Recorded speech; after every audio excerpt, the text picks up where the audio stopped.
بسم الله الرحمن الرحيم.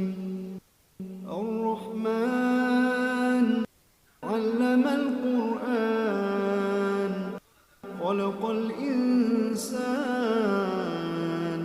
علمه البيان.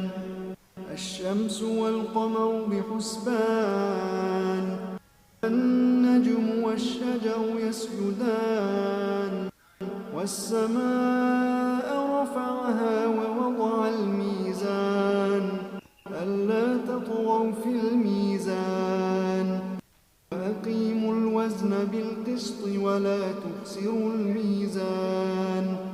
والأرض وضعها للأنام، فيها فاكهة والنخل ذات الأكمام، والحب ذو العصف والريحان. فبأي آلاء ربكما تكذبان؟